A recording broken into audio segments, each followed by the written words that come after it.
जय श्री कृष्णा दोस्तों, राधे राधे। राधा कृष्ण के अलौकिक प्रेम को तो सभी जानते हैं। यह उनके प्रेम की ही पराकाष्ठा है कि चोट कान्हा को लगे तो पीर राधा को होती है। पुराणों में श्री राधा रानी को कृष्ण की शाश्वत जीवन संगिनी कहा जाता है। लेकिन क्या आप जानते हैं कि इस प्रेम की शुरुआत धरती पर कब और कहां से हुई? कथा मिलती है कि श्री राधा रानी की कान्हा से पहली मुलाकात तब हुई थी जब वह स्वयं 11 महीने की थी। तब श्री कृष्ण महज एक दिन के थे। उस समय उनका जन्मोत्सव मनाया जा रहा था। कहा जाता है कि उस समय राधा जी अपनी माँ कीर्ति के साथ नंदगांव आई थी। तब वह अपनी माता की गोद में थी और कन्हैया पालने में। गर्ग संहिता में उल्लेख मिलता है कि जन्मोत्सव के बाद कान्हा दूसरी बार राधा जी से तब मिले। तब वह अपने पिता नंद बाबा के भांडीर वन से गुजर रहे थे।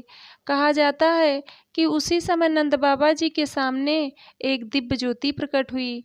बताया जाता है कि जो स्वयं श्री राधा रानी थी, उन्होंने नंद बाबा से कहा कि वह कन्हैया को उन्हें दे दे। तब नंद बाबा ने कान्हा जी को राधा रानी की गोद में डाल दिया।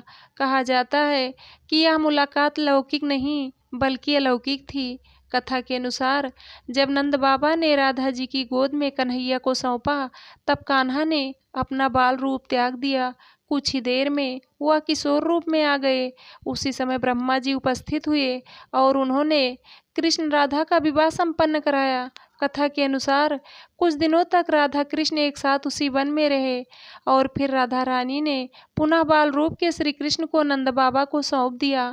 कहा जाता है कि वन की मुलाकात के बाद राधा जी और कान्हा संकेत नाम की जगह पर हुई थी। यह स्थान नंदगांव और बरसाना, जो कि राधा जी की जन्मस्थली थी, उसके बीच में यह एक छोटा सा गांव है। मान्यता है कि इसी स्थान पर मुरलीधर और राधा की अद्भुत प्रेम कहानी शुरू हुई थी। बता दें कि हर साल भाद्र शुक्ल अष्टमी से चतुर्दशी तिथि तथा संकेत गांव में राधा कृष्ण के प्रेम को याद किया जाता है। उनकी याद में उत्सव का आयोजन किया जाता है। श्री कृष्णदास जी महाप्रभु वल्लभाचार्य जी के शिष्य थे। महाप्रभु ने ठाकुर श्री श्रीनाथ जी की सेवा का संपूर्ण भार इन्हें सौंपा था। एक बार आप श्री ठाकुर जी के सेवा कार्य के लिए दिल्ली गए हुए थे। वहां बाजार में कढ़ाई से निकलती हुई गर्मा गर्म जलेबियों को देखकर जैसे ही उसकी सुवास अंदर गई, वैसे ही आपने सोचा कि यदि इस जलेबी को हमारे श्रीनाथ जी पाते तो उन्हें कैसा अद्भुत आनंद आता। उस बाजार में खड़े खड़े मानसी सेवा में मन ही मन कृष्णदास जी उन जलेबियों को स्वर्ण थाल में रखकर श्री श्रीनाथ जी को भोग लगाया।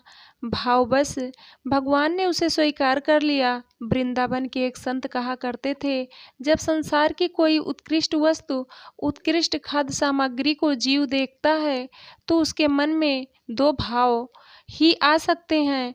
पहला कि इसका संग्रह मेरे पास होना चाहिए, इस वस्तु का मैं भोग कर लूं।